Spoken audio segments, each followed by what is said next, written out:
Sorry, guys, I'm back.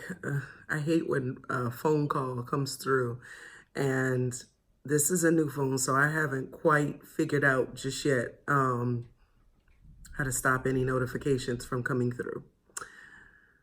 But hopefully no more will come through. So let me get right back on topic. So the friend girl Amanda, she has just walked me to the car, and I'm like, okay, well, I'll see you tomorrow. She's like, okay, if I get to print out another song tonight, which one would you like? So I'm like, I want Have You Ever by Brandy. So she's like, okay, oh, I love that song too. So she's like, okay, well, I'm going to see if I can print it out or whatever, and I'll just get back to you tomorrow. I'll have it for you tomorrow if I can print it out. So I'm like, okay, all right. I get in the car. I'm instantly like uncomfortable because I know that something is going to be said about, this friend of mine. So my mother's like, who is that? So I'm like, that's my friend, Amanda. She's like my best friend right now, like my only friend here right now. So she's like, so is she like, a lesbian or something? So I'm like, um, she's like, is she gay? And I'm like, I don't know. I don't think so. And she's like, has she ever tried to like make a pass at you or anything? And I'm like, no. And she's just like, well, you better be careful hanging around people like that because it's gonna look like you're that way too. And you start hanging around people like that, people have a problem with people that are like that. You start hanging around that, they're gonna assume that you also are that way. And you're going to start having problems on your hands. People are going to start shying away from you. Some people may even try to come at you in a disrespectful way, all because of who you associate with. And I was like, but Amanda is a nice person. She's a really nice person. And I don't see a problem with, her being, my friend. I just don't see a problem with that. And she's like, yeah, you may not see a problem with it, but other people may.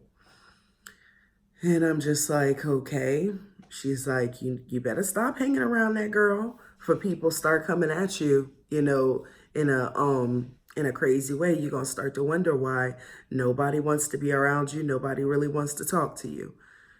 So it's like in that moment I learned a lesson. Like, okay, maybe back in the time when they were growing up, maybe people different backgrounds, different preferences, and then we're in middle school. So this is a friend girl that never expressed to me what her sexual preferences were. We weren't even ever talking on that level. It was always about kid stuff, music, stuff like that. And we never had conversations about sexual preferences ever. Um,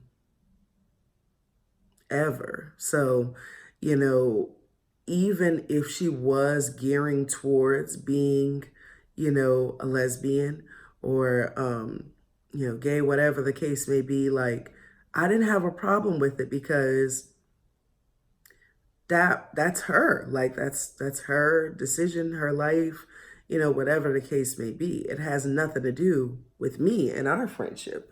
That's how I was looking at it. So, I just felt like my mother in that instance was over the top. And I still feel that way. Um, I have friends of many different backgrounds, many different sexual orientations and preferences. races, ethnicities, um, cultures. Some of them are mixed with many of them all at one time. Like, I know many different people, and I don't care about their differences. The only thing that, you know,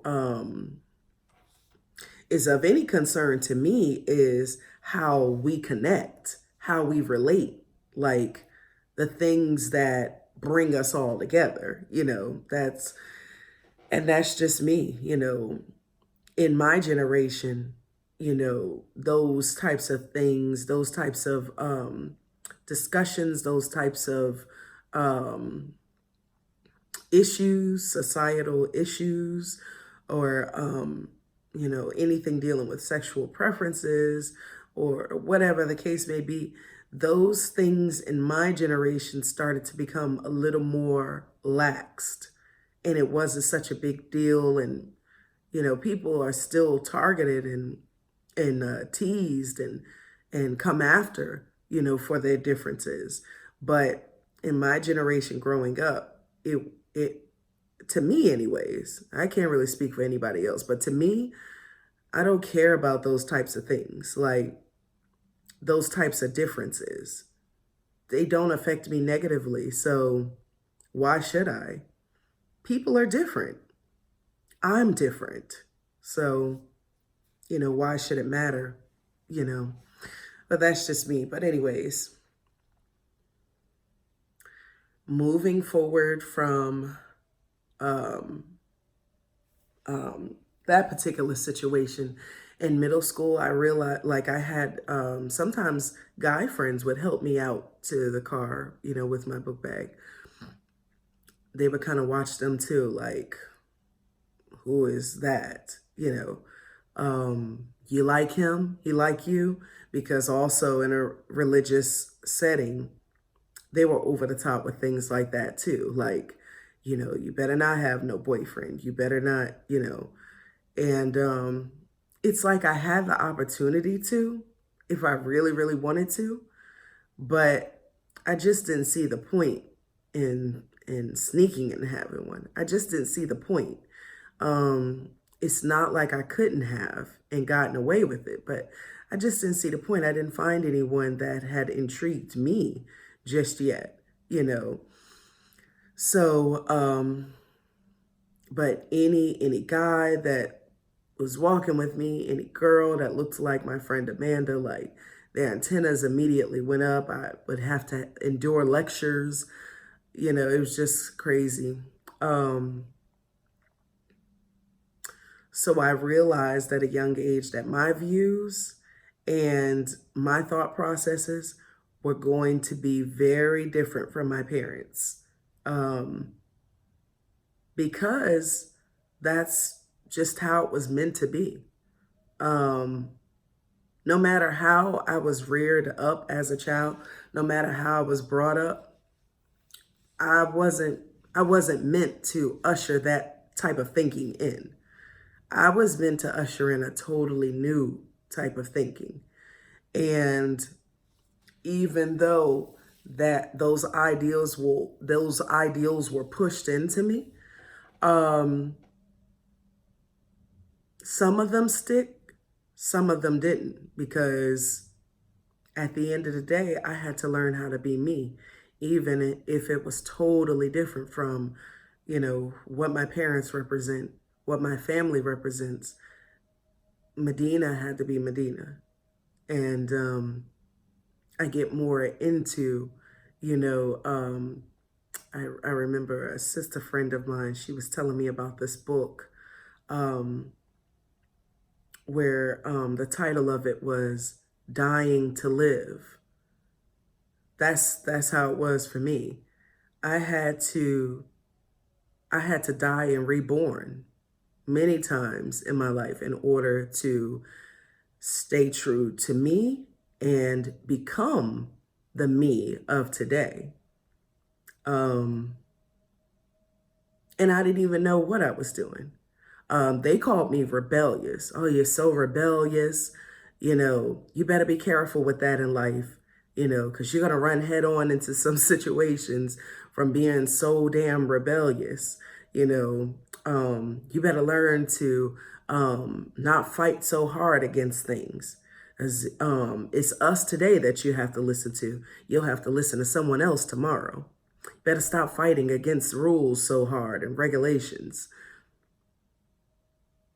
I mean, I'm an Aquarius, so what can I say? Like, I was born to be a rebel with a cause. That's just how it is. They didn't know that. They didn't know my potential or what I had within me, what I still have within me now. All they know is that I'm raising her to be this way, and this is how she's going to be, and that's that. Well, it wasn't meant to work out like that. So here I am, you know. Yeah, so next, after my middle school years, I eventually became a high schooler. And I'm going to go into my high school years leading into my adult years, my next video. So stay tuned. And I hope you guys have a wonderful and blessed day. If you have any questions, or maybe you just have comments, maybe you can totally relate to the views of, you know, my parents and how they either negatively affected you or simply helped you to transition into the you of today. Maybe they propelled you forward into the greater aspects of you. Because remember, we're the sum total of all of our experiences, all of our upbringing, all of the programming. We're the sum total of all of those things. Whether it be from childhood, whether it be from adulthood, we're the sum total of all of those things. So everything happens as it's supposed to. And everything, as my late aunt Paulette used to always say, everything is a gift. Everything has a gift in it. I'm like, even the bad things? She's like, yeah, even the bad things. Everything has a gift in it. And it's up to you to see that gift. I can't show you what that gift is. You have to see the gift in it for yourself. Those words, I never knew just how true, how true they'd be. Or I thought I understood what she was saying, but I really understand what she's saying, what she was saying now. And as I get older, it's like the layering of understanding becomes that much more in depth. And now I'm able to pass it on to others because it's true. And it was very helpful. So comment below. Let me know if you have also experienced in middle school or your school years, your childhood, period, you know, the clashing of views with your parents, and they just sounded so ridiculous to the point where you were like, thank you, but no thank you. Like, my views are not going to be the same as I get older. It probably is more of us than not. But I'd like to hear some stories shared about some similar things that you may have clashed in your way of thinking versus your parents' way of thinking. And what conclusions did you draw from that? Did you let it defeat you? Did it turn you into your parents? Or did you grow from it and become your own flower, become your own individual? I'd like to know. Leave your comments down below. I'm curious to know what everybody has to say. Like, subscribe, and even share if you feel like it can help someone. I'll be back with more stories on my growing up and my development. I look forward to hearing from you guys soon and talking with you guys again soon. I hope you all have a wonderful day. And remember, it's the Queen of Spades. Blessed be.